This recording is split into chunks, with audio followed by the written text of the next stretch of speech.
Hello friends, आप सभी का हमारे YouTube channel FX science classes में एक बार फिर से स्वागत है। जय हिंद दोस्तों। तो लीजिए, आज फिर से हम हाजिर हो गए आपके फिजिक्स सब्जेक्ट के ही लाइव चैप्टर के एक नए टॉपिक के साथ, जिसमें आज हम लोग कनकेव मिरर यानी अवतल दर्पण और कन्वेक्स मिरर यानी उत्तल दर्पण के उपयोग को यहाँ जानेंगे। जी दोस्तों, तो आइए हम लोग पहले अवतल दर्पण के उपयोग को जानते हैं। तो अवतल दर्पण क्या होता है? अवतल दर्पण कन्वर्जिंग मिरर कहलाता है। कन्वर्जिंग मतलब एक जगह पर लाइट को ला करके मिला देता है। तो अवतल दर्पण का उपयोग यहाँ पे आइए पहले देख लेते हैं। तो अवतल दर्पण जो होता है उसका उपयोग हम लोग दाढ़ी बनाने के लिए करते हैं। यानी जो अवतल दर्पण होता है, अगर हम उसके फोकस के अंदर में वस्तु को रखते हैं तो उसका प्रतिबिंब आभासी और बड़ा बनता है। तो कुछ इसी तरह से अवतल दर्पण को हम पास में रख के जब अपने फेस को देखते हैं तो हमारे फेस यानी चेहरा का जो इमेज होता है बड़ा बनता है, और इस वजह से साफ साफ दिखाई देता है चेहरा पर, और चेहरा का शेविंग आदमी आसानी से कर लेता है। तो इसलिए शेविंग करने के लिए उपयोग हम लोग करते हैं। शेविंग करने में अवतल दर्पण का उपयोग होता है।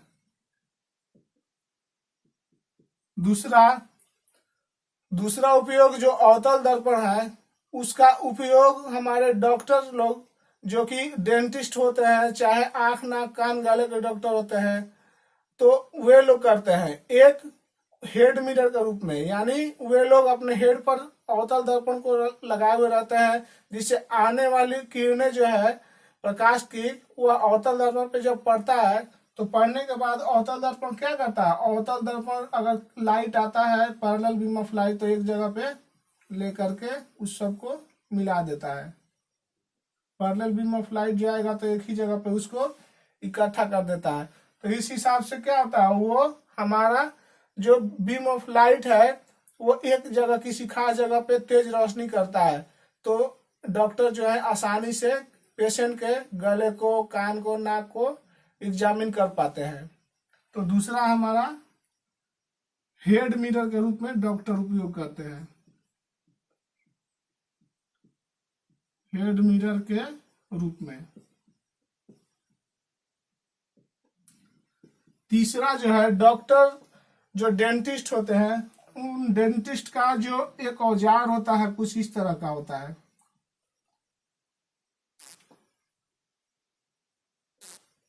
ये औजार होता है जिसके अंदर ये जो है, इसी में हमारा यहाँ पर अवतल दर्पण यानी कनकेव मिरर लगा हुआ रहता है, जिसके हेल्प से वे लोग दांतों के कैविटी को, यानी जो सड़न होता है जो दांत के जो रोगी होते हैं उनको एग्जामिन करने में इस तरह के एक औजार का उपयोग करते हैं, जिसमें अवतल दर्पण लगा हुआ रहता है।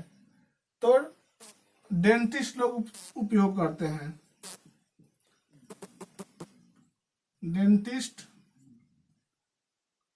अपने औजार के रूप में इसका उपयोग करते हैं।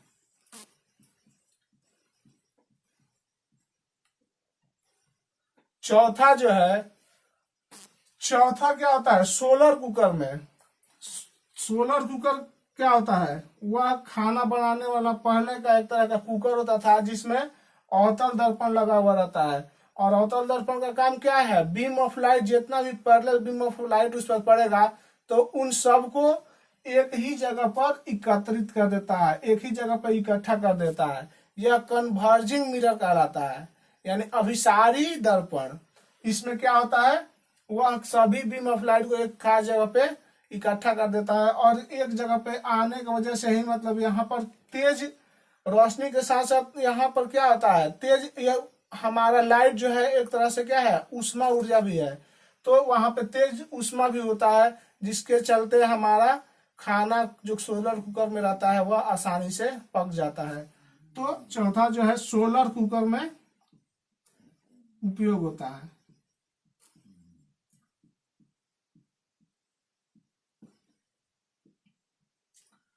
पांचवा देखा जाए तो पांचवा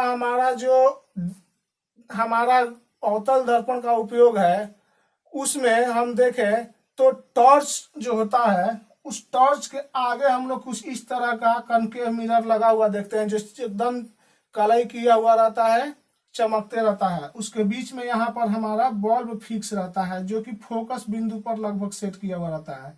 इस पर पड़ने वाला लाइट जब इसके अंदर जो कनकेव मिरर है उस पर पड़ता है तो सभी हमारा लाइट जो है पैरेलल होकर के सामने निकल जाता है, जिससे क्या होता है, बहुत ही तेज रोशनी सामने एकदम सीधा बहुत दूर तक यह लाइट चला जाता है।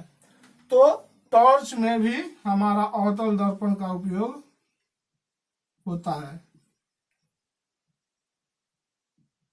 टॉर्च में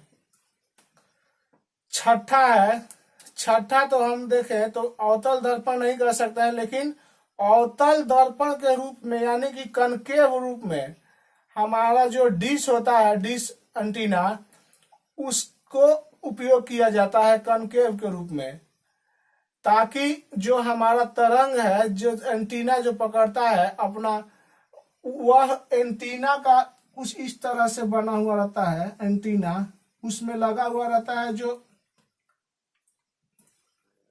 उसमें लगा हुआ रहता है, जो कि पकड़ता है सिग्नल पकड़ने वाला जो लगा रहता है, यह फोकस बिंदु पर ही लगा हुआ रहता है, जो क्या करता है, बहुत सारे तरंग जो इस पर पड़ते हैं तो कनकेव रहता है, अवतल टाइप का रहता है, तो इस पर आने वाला जितना भी तरंग है उस तरंग को सभी को एक जगह इकट्ठा कर देता है, और कहाँ कर देता है, फोकस बिंदु पर, जहां पर वो एंटीना सिग्नल पकड़ने वाला लगाया हुआ रहता है।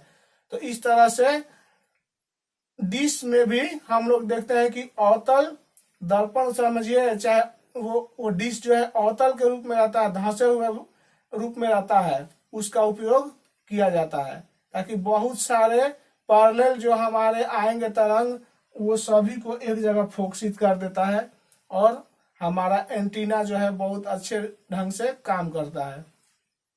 तो छठा जो उपयोग है डिश में एंटीना के रूप में,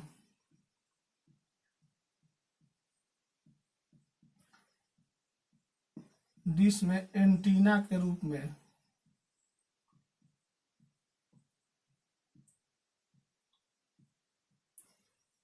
डिश में एंटीना के रूप में हमारा अवतल दर्पण का यहाँ पे उपयोग होता है।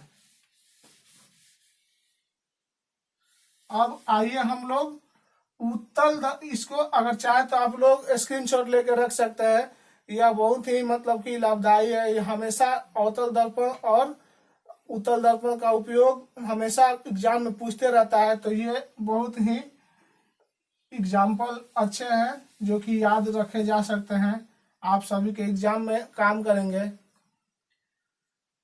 दोस्तों आइए अब हम यहाँ पर उत्तल दर्पण के उपयोग को समझते हैं।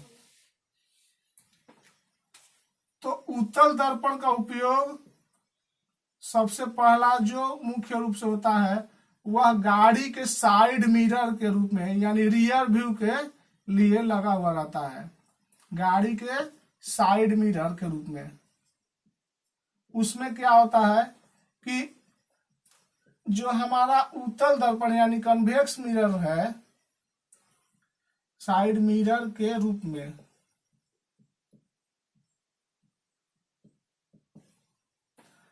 कन्वेक्स मिरर जो है, देखिए यहाँ पे हम कन्वेक्स मिरर यानी उत्तल दर्पण यहाँ पे बना रहे हैं। ये उत्तल दर्पण जो है, इस उत्तल दर्पण का जो परिसर होता है, रेंज जो होता है, मान लीजिए इधर से बीम ऑफ लाइट कोई आके पड़ा तो इधर इसे परिवर्तित हो जाएगा, फिर इधर से मान लीजिए कोई बीम ऑफ लाइट आकर के पड़ा, सीधा बीम ऑफ लाइट जब पड़ता है इस पे, तो पढ़ने के बाद या कुछ ऐसे इधर हमारा परिवर्तित हो जाता है। तो इस एरिया में अगर कोई आदमी रहेगा या हम यहाँ पे खड़े हैं तो इतने सारे वाइड रेंज के वस्तुओं का ये उत्तल दर्पण छोटा छोटा प्रतिबिंब अपने अंदर बना लेता है, इसके अंदर बन जाता है। तो बहुत बड़े वाइड रेंज के मतलब साइड भी इसका जो व्यू होता है, फील्ड जो होता है देखने का मतलब परिसर जो होता है बहुत वाइड होता है, चौड़ा होता है, जिसकी वजह से इतने काफी चौड़ा एरिया का हम लोग प्रतिबिंब इतने छोटा सा उत्तल दर्पण में, इतना छोटा सा उत्तल दर्पण के अंदर हम लोग आसानी से देख पाते हैं, जिसके वजह से गाड़ी के साइड मिरर के रूप में हम लोग इसका उपयोग करते हैं।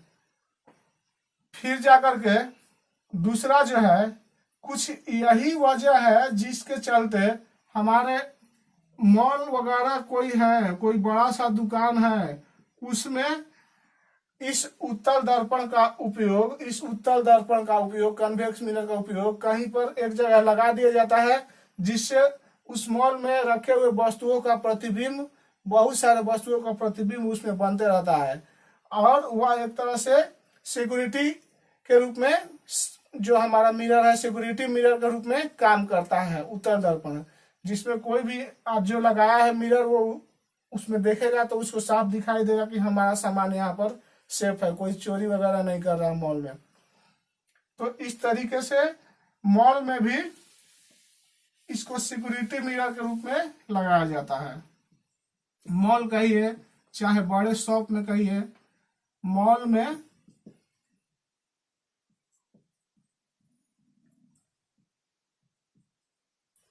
सिक्योरिटी मिरर के रूप में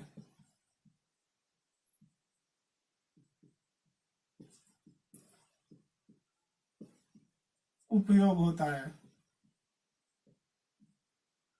तीसरा यहाँ पर एक देखते हैं उपयोग, कहीं कहीं मान लीजिए ये रोड है, ये कुछ ऐसे टर्न हुआ है, ये रोड है और ये इस तरीके से टर्न हुआ है, तो यहाँ पर बड़ा सा उत्तल दर्पण स्टैंड पर लगा के छोड़ दिया जाता है। इससे क्या होता है कि इधर से आने वाले आदमी को, इधर से आने वाला कोई भी आदमी अगर होगा तो इसमें आसानी से दिख जाता है, क्योंकि इसका रेंज जो है बहुत काफी ज्यादा होगा और इस वजह से इतना रेंज के वस्तुओं का प्रतिबिंब इसमें दिखाई देगा। तो हम इधर से अगर जा रहे हैं तो यहाँ पे ये टर्निंग है, दिखाई नहीं देगा, लेकिन यहाँ पे मिरर लगा दिया गया है तो इधर से आने वाले किसी भी वस्तु का, किसी भी गाड़ी का, किसी भी आदमी का प्रतिबिंब इस मिरर में दिखाई दे जाएगा। तो हम लोग पहले से ही सावधान रहेंगे। तो इस तरह से किसी टर्निंग पर भी यह उत्तल दर्पण लगाया जाता है सेफ्टी के लिए। जी दोस्तों, तो उत्तल दर्पण का उपयोग यहाँ पर रोड पर भी होता है।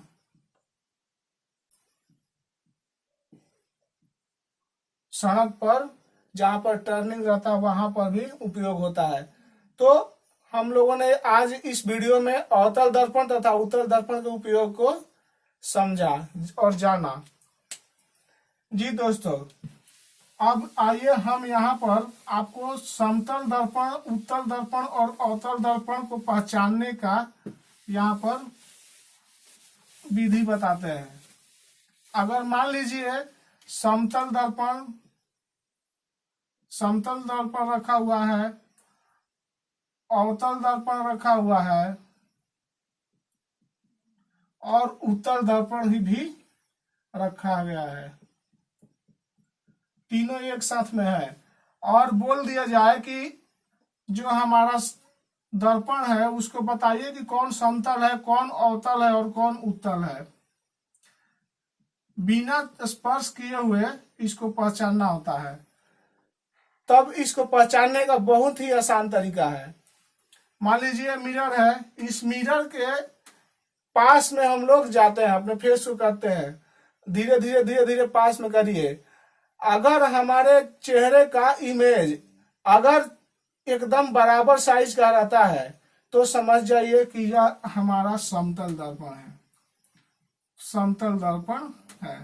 क्योंकि समतल दर्पण है जिसमें किसी भी वस्तु का साइज जितना रहता है उतना ही उसके इमेज का साइज रहता है, मतलब बराबर साइज का प्रतिबिंब हम समतल दर्पण में बनता है।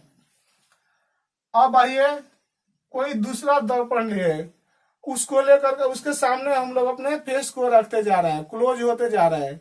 अगर मान लीजिए हम क्लोज होते जा रहे हैं और मेरा प्रतिबिंब जो है वह बड़ा होता चला जा रहा है, चेहरा जो है जूम होता चला जा रहा है, तो हम लोग अवतल दर्पण में जानते हैं कि पोल और फोकस के बीच में वस्तु जब होता है तो उसका प्रतिबिंब पीछे दर्पण के आभासी और बड़ा बनता है। तो अगर इस बात का पता रहेगा, ज्ञान रहेगा कि ये हमारा क्लोज जितना हम रहेंगे और दर्पण का जो है साइज, बल्कि दर्पण में बनने वाला इमेज का जो साइज है अगर बड़ा हो जा रहा है तो सीधा सीधा समझ लेना है कि यह दर्पण जो है हमारा अवतल दर्पण है। और मान लीजिए हम ये भी पहले उठा सकते थे, तो इसको पहचानने के लिए कैसे हम लोग इसको पहचानेंगे? तो इस उत्तल दर्पण को मान लीजिए हम जानते नहीं है कि यह उत्तल दर्पण है, इसका पहचान लेकिन करना है तो हम इसके पास में अपने फेस को करेंगे। अगर कर रहे हैं सामने फेस को और नजदीक करते जा रहे हैं और हमारा फेस जो है छोटा बनते चला जा रहा है, तो समझ जाइए कि वह दर्पण हमारा उत्तल दर्पण है। क्यों? क्योंकि उत्तल दर्पण में हम लोग ने पीछे वाले ही वीडियो में इमेज बनाना सीखा है, जिसमें हम लोग जानते हैं कि पोल से अनंत के बीच कोई भी वस्तु हम रख दे अगर उत्तल दर्पण के सामने, तो उसका प्रतिबिंब हमेशा छोटा बनेगा और सीधा बनेगा और वस्तु से साइज में छोटा बनेगा।